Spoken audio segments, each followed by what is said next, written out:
Welcome to Sports News. The Nigeria Football Federation has confirmed that it will hold an extraordinary General Assembly in Warri, Delta State on Saturday, September the 20th.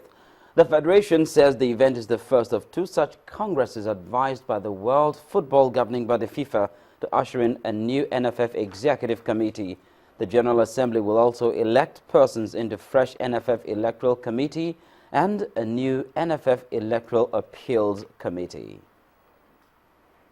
And acting on the pitch now, on day one of the UEFA Champions League, Italian champions Juventus defeated Malmo 2-0, while Greek side Olympiacos beat last year's runner-up Atletico Madrid 2-0.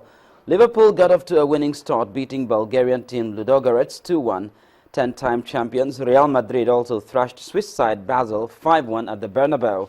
Portuguese giants Benfica lost 2-0 at home to Zenit St. Petersburg, and elsewhere Monaco pipped Bayer Leverkusen 1-0.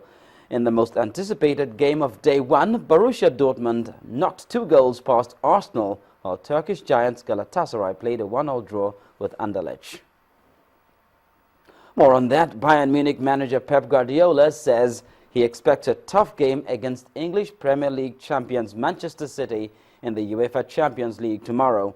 Guardiola admits that the Bavarians are in a tough group, but he feels a victory is possible if the German champions focus on their game and play their usual style. He'll be without Frank Ribéry for the match owing to an unspecified problem, while Arjen Robben is a doubt because of a knee issue.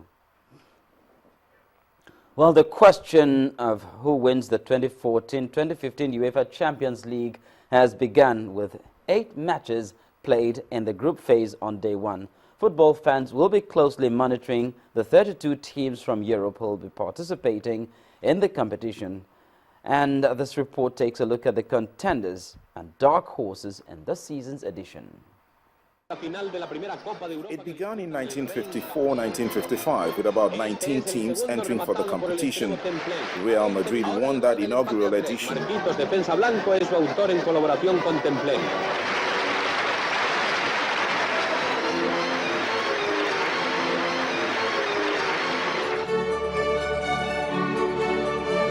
Since then, it's been one competition that football fans across the globe look forward to, besides the World Cup.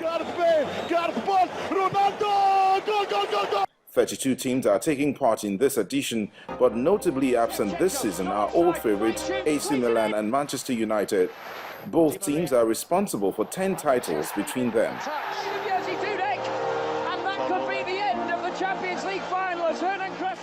As hostilities begin, some of the usual suspects that will take center stage are Real Madrid, Barcelona, Bayern Munich, Chelsea.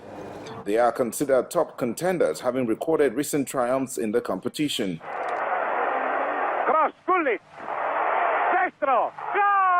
Amazingly, no team has recorded back-to-back success since AC Milan in 1989-90.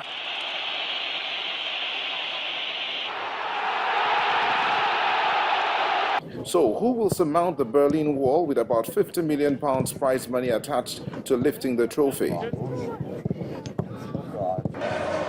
There are 16 matches spread across Europe on Tuesday and Wednesday. The encounter between Borussia Dortmund and Arsenal at the Signal Iduna Park appears to be the pick of the pack. Fans of European football will be sitting on the edges of their seats as they await to see who eventually lifts that prestigious trophy.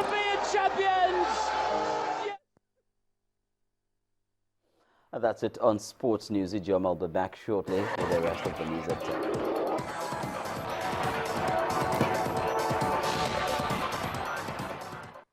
On the foreign scene now, Ukraine's parliament has granted self-rule to parts of the eastern region held by pro-Russian rebels, as well as an amnesty for the fighters themselves. Here's Cynthia Are with more. That's certainly the case. The European and Ukraine parliaments also voted to ratify an EU-Ukraine association agreement. Meanwhile, Russia says it needs to boost troops in Crimea, Ukraine's peninsula, annexed by Moscow back in March. The Russian defense minister said a full and self-reliant force must be deployed in the southern region because of the escalating Ukraine crisis and a foreign military buildup. Also today, the U.S. military advisors could accompany Iraqi forces in attacks against the Islamic State militants. The top U.S. General, Martin Dempsey, confirmed that hundreds more of U.S. advisors are being sent to Iraq as part of a new strategy to defeat the group outlined by President Barack Obama last week. Then Prime Minister Manuel Valls has tried to persuade the National Assembly to back France's deeply unpopular government today in a vote of no confidence. President Francois Hollande has been hit by cabinet anti-austerity revolt and savaged in a book by former First Lady Valérie Trierweiler. Opinion polls put Mr. Hollande's ratings as low as 13%, with almost two-thirds of voters wanting his resignation. Finally, 6 Egyptian policemen have been killed by a roadside bomb in the Sinai Peninsula. The Egyptian Interior Ministry confirmed the 2 officers were hurt in the process. The group was traveling in an armored convoy in northern Sinai. And those are the top stories on the foreign scene. It's back to you, Ijoma.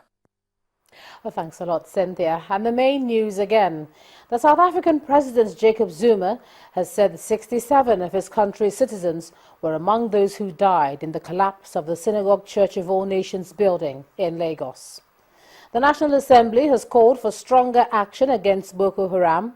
On resumption from recess today, members of the Senate and House of Representatives resolved to give the President the go-ahead to declare total war on the insurgents. And President Goodluck Jonathan has appealed to NUT leaders to ask their colleagues to return to the classrooms since the Ebola virus incident in Nigeria has been effectively contained. Well, that's the news at 10 tonight. Thanks so much for staying with us. Focus on Africa is up next. I'm Ijoma Winyato. Good night.